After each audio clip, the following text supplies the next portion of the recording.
guys, how's it going? I have a rant. Oh my gosh, I say this too much.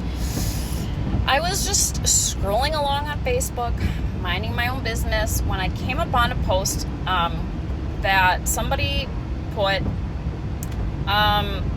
Looking back now I'm not even sure if it was a farm page or a person's personal page. But it got me hot. So the person that made the post had grabbed a screenshot from somebody that was advertising livestock guardian dog puppies for sale, and the person did not like the way the ad was written. The ad was like talking about, the puppy's temperaments and how they had been spending time like in the house, and they had just been started being exposed to livestock, blah blah blah. Well, this person doesn't agree with that, and so took a screenshot of their post and then blasted it. And I'm gonna try to stick a picture in here of this whole thing. I don't know how to do these things. All I know how to do is just talk at you.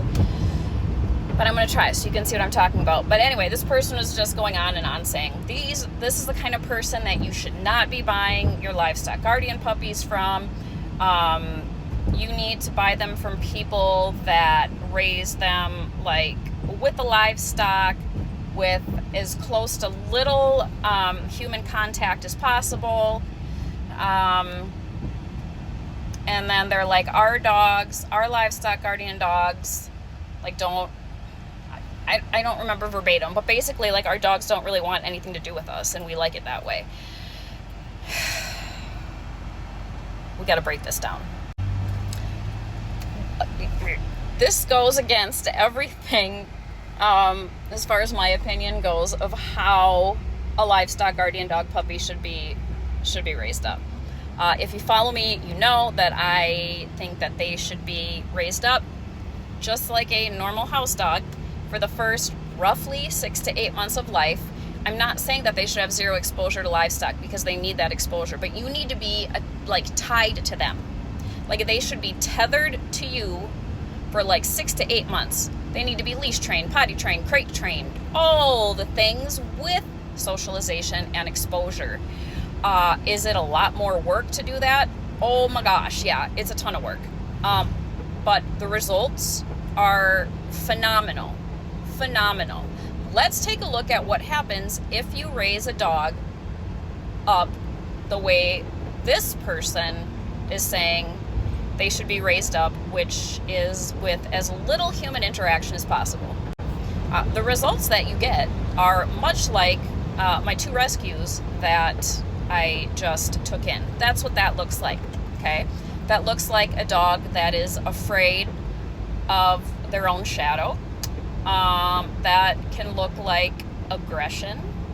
That can look like just very, very dangerous situations. So what you'll have is basically a feral dog then out in your pastures. And that's really it. So my question to these people that swear by this, and they'll brag that, my dogs, they see me coming and they'll take off into the fields to be by their livestock. They want nothing to do with me. They don't want to come anywhere near me, and that's how it should be. What happens if your dog, if you want to have that dog spayed or neutered? How are we lassoing the dog? Are we doing it Dora style with a lasso in our backpack?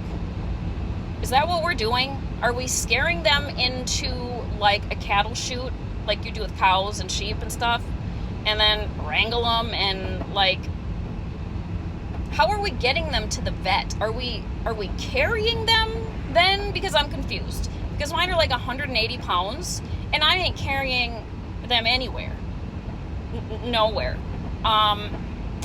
So once we do have them like blow darted, I don't know, and if we can get them into the vet, because I already know the people with the arguments that'll say, we have a mobile vet that comes to us. Congratulations. I can almost all but guarantee that mobile vet is not going to spay or neuter your dog at your farm. Okay, so now you've blow darted it, Dora the Explorer lassoed it, and dragged it into the vet. good luck finding a vet that's going to see this dog, because they're not. They're not. They're going to laugh at you and say, this is crazy business. Like, no. And then let's say that they get spayed or neutered. Where are they recovering at? Are you putting them back out into the field where they're open to infection and like fly strike, and where they're open to predation because they're going to be slower because they're healing? I'm just curious. Are you locking them in a stall then to recover? Because being locked in a stall is being close to being crated. And if they're not used to being confined, they're going to lose their minds and pull stitches, and I'm curious how that goes. And yeah, just the basics of how are you going to walk them anywhere? How are we walking them? Into a vet, or like, that's the biggest one for me. How are we doing this? And to like, let's say you don't want to spay or neuter them. How are they getting their rabies vaccine? Even if you are anti-vax for your dogs, rabies they have to have by law. So again, are we just shooing them into chutes and like blow darting them? Like, that sounds like a great time for everyone. Or what happens if the dog is injured? Okay, so now you have a very large animal with a large bite force, depending on the breed of livestock guardian dog that you have, and it's injured. It hasn't been bonded to you, so it doesn't trust you from anyone. It probably sees you as predation and a threat. That's why it runs from you. So now you're going to try to get close to an injured, feral dog. I've personally seen how that plays out. I have personally seen people that this is how they train up their dogs. Just let them be free, let them be feral. It's the way it's supposed to be. And then a dog gets injured, they can't help it. And I'm not going to go any more detail because it's a small world and everyone's going to know who I'm talking about. So it's a bloodbath and a nightmare for humans and other dogs.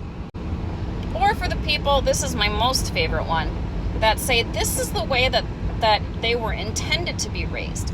This is the way that it was supposed to be. Who told you that? And where did you get that information? Like, did you get that from a non-American? I can almost guarantee you did not. You didn't get it from a non-American. That is a very Americanized idea that we have tried to implement here, and it's a failing idea, because usually as Americans we just mess things up. That's not the way that they were originally maintained, because I have enough friends that are over in the motherland and in Pakistan, India, Turkey, all the goods, that are there currently working and raising and training and breeding, and that's not how it's done at all. They're literally whelped out in fields and out in villages, yes, but you know what else is out there? The shepherds, right next to them, living nomadic lifestyles with the dogs, like tethered to each other. They live, they share yurts, that's the lifestyle. Even people thousands of years ago, when these dogs were created, were smarter than some idiots today that disagree that that's how it should be done. It doesn't water down their instincts. It doesn't water down their skills. This is thousands of years of instinct. You can't out-train that. You can't out-socialize that. You can come on over to my place and I will show you examples of dogs that are raised to be feral and what now I'm working to try to undo. And then I'll also take the time to show you my dogs that were raised and trained up the way that I agree is the right way. And we'll see if they're effective or not against predation. Nothing makes me more upset than arguing with people on this, because this is how you ruin really great dogs, unfortunately. People are stupid. That's all I can say.